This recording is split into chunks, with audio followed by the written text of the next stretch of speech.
Assalamualaikum warahmatullahi wabarakatuh. Alhamdulillahirrabbilalamin. Wabihi nasta'inu ala umrid dunya waddin.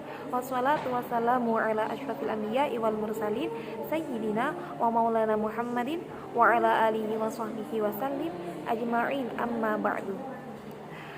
Di kesempatan kali ini, perkenankanlah saya untuk mempresentasikan tugas dari ujian akhir semester bertemakan sejarah perkembangan dan pertumbuhan pesantren di Indonesia. Kali ini kita langsung masuk ke materi yang pertama, yakni tentang pengertian pesantren.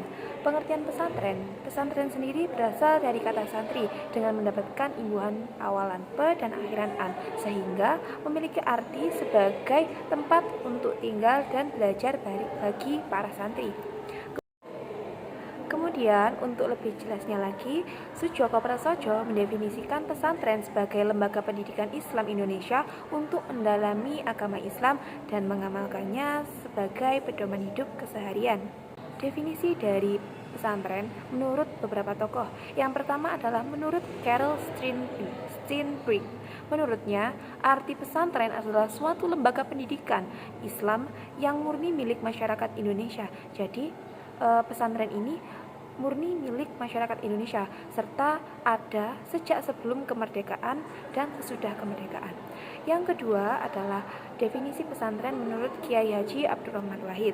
Menurut beliau, pesantren adalah subkultur tersendiri dikarenakan ciri-ciri yang dimiliki pondok pesantren tidak ditemukan di tempat lain, sehingga lembaga pemerintah perlu untuk mendorong dan bersinergi menyiapkan kesetaraan regulasi, kesetaraan program, kesetaraan anggaran, agar pesantren tidak tertinggal dengan lembaga pendidikan yang lainnya.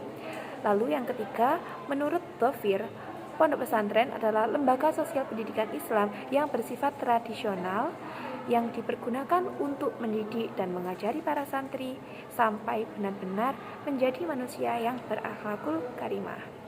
Nah, setelah kita membahas pengertian dari pesantren, kemudian kita akan membahas tentang asal-usul dari pesantren. Secara terminologis bisa diartikan bahwa pendidikan pesantren dilihat dari segi sistem dan bentuknya berasal dari India.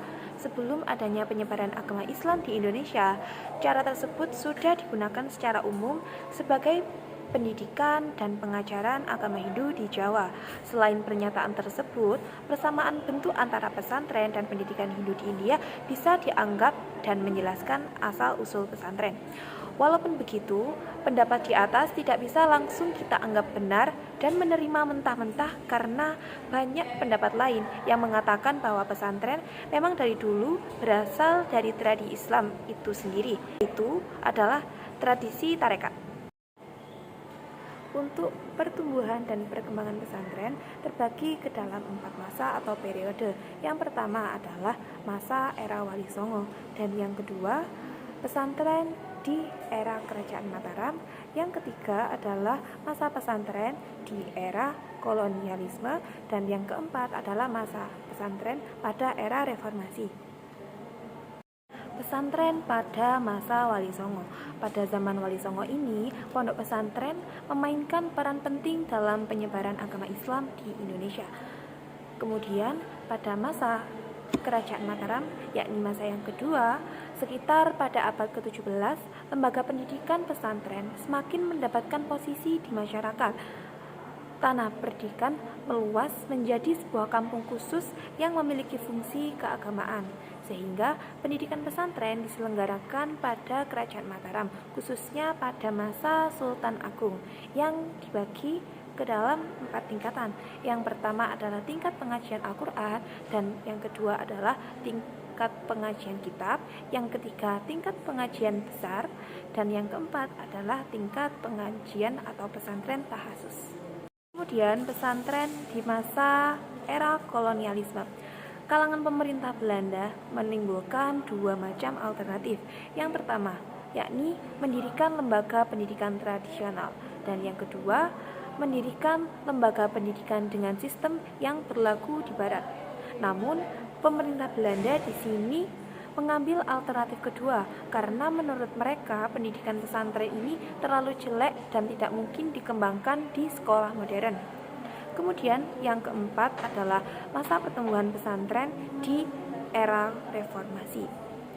Tahun 1920 Masehi, pesantren besar hanya memiliki 200 santri. Kemudian seiring berkembangnya waktu, pada tahun 1930 terjadi perkembangan pesat hingga lebih dari 1.500 mahasantri atau santri. Kemudian pada masa 18 Mei 1983 terbentuknya P3M, yakni Perhimpunan Pengembangan Pesantren dan Masyarakat. Nah, dari itulah akhirnya ada bantuan dari pemerintah sehingga mewarnai pertumbuhan dan perkembangan pesantren di Indonesia. Secara garis besar, pesantren dibagi menjadi dua macam, yakni ada pesantren tradisional dan pesantren modern. Lalu, pesantren ini juga memiliki unsur-unsur. Ada 5 unsur-unsur yang membentuk pesantren. Yang pertama adalah kiai, yang kedua adalah masjid, yang ketiga adalah pondok, yang keempat santri, dan yang kelima adalah kitab klasik. Kemudian, bagaimana sih metode pengajaran di pesantren yang ada? Nah, metode pengajaran pesantren telah diperbarui oleh Kiai Haji Abdul Wahid Hasyim.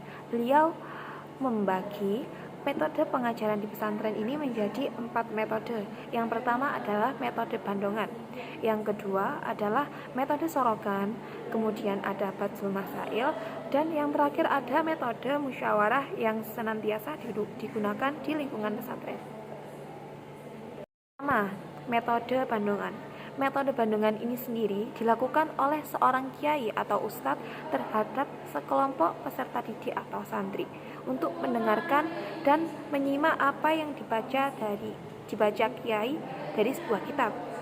Jadi, kiai membacakan apa yang ingin beliau sampaikan kepada para santri, kemudian santrinya menyimak apa yang beliau jelaskan. Nah, cara ini merupakan penerimaan ilmu dari guru ke murid yang cukup mumpuni dan mempunyai kekuatan hujah yang tinggi dalam menelusuri kesahihan hati.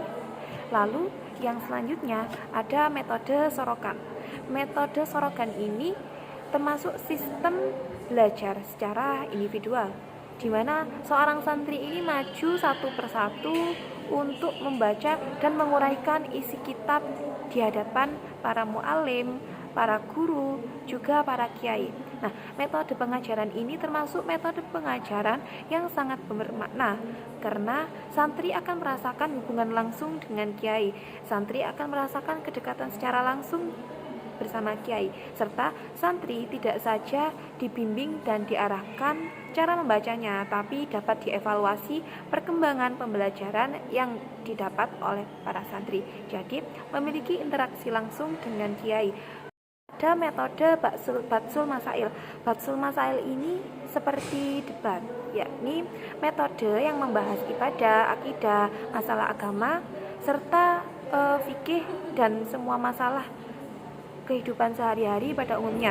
Metode ini itu sesungguhnya tidak jauh berbeda dengan metode musyawarah. Hanya saja bedanya para pengguna metode Badsul Masail ini adalah santri tingkat tinggi yang berada dalam suatu forum yang membahas suatu lingkup masalah.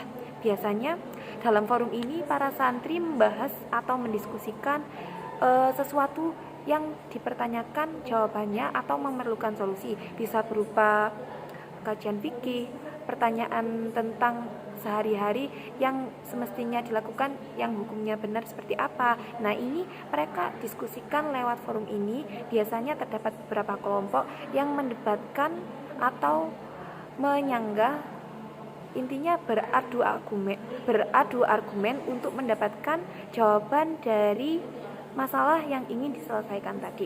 Ada musyawarah. Musyawarah ini santri dan guru biasanya terlibat dalam sebuah forum perdebatan untuk memecahkan masalah yang ada.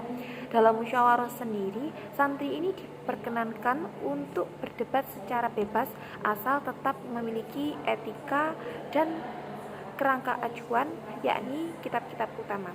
Kegiatan musyawarah adalah berupa aspek dari proses belajar dan mengajar di pesantren Salafiyah yang telah menjadi tradisi khususnya bagi santri-santri yang mengikuti sistem klasikal. Kemudian telah berakhirlah presentasi yang saya sampaikan. Mungkin untuk kurang dan lebihnya mohon maaf yang sebesar-besarnya, karena semua kesalahan milik saya dan kesempurnaan hanya milik Allah SWT. Terima kasih yang telah menyaksikan dari awal sampai akhir. Semoga yang saya sampaikan dapat bermanfaat bagi semua. Amin amin ya rabbal alamin. Assalamualaikum warahmatullahi wabarakatuh.